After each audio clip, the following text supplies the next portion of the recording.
Although we seldom think about it, our lifestyle is intimately connected with and highly dependent on agriculture. In this lecture, we will examine key concepts and spatial patterns in agricultural geographies to include the origins of agriculture and the first and second agricultural revolutions. These topics are important to geography because of how and why the spatial patterns of agriculture have emerged and diffused in a global setting. Agriculture has been a way of life for humans for thousands of years. Agriculture is defined as activity centered on cultivating domesticated crops and livestock in order to produce food and fiber for human use or consumption.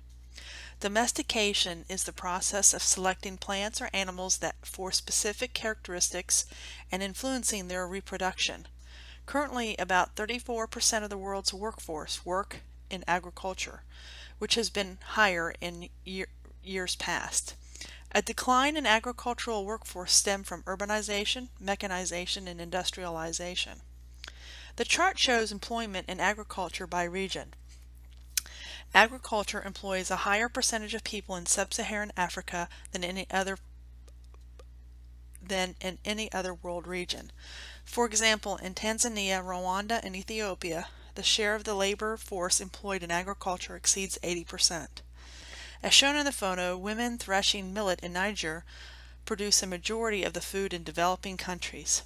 The new feminization of agriculture in these regions stems in part from the migration of men into cities for work, the increase in households headed by women, and the willingness of women to perform tasks once assigned to their children so that the children can attend school.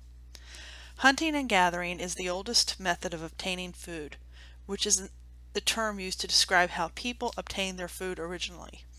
They either hunted wild game, moving frequently to follow the prey's movement, fished in water, or walked around and gathered wild plants and berries.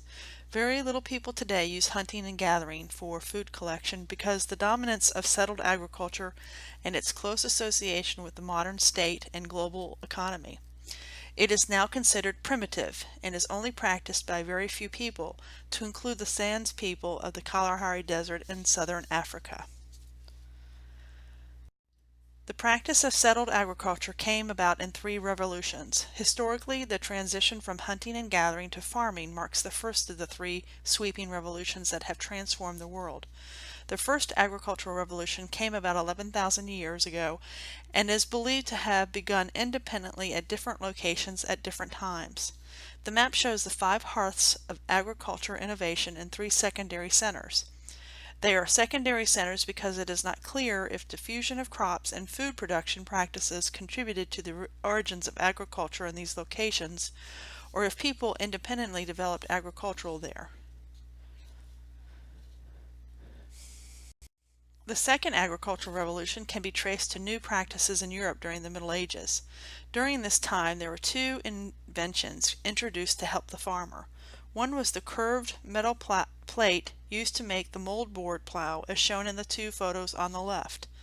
The second one was the use of the horse collar, as shown in the 2 photos top right. Horses were found to be faster than oxen and used instead with the new horse collar.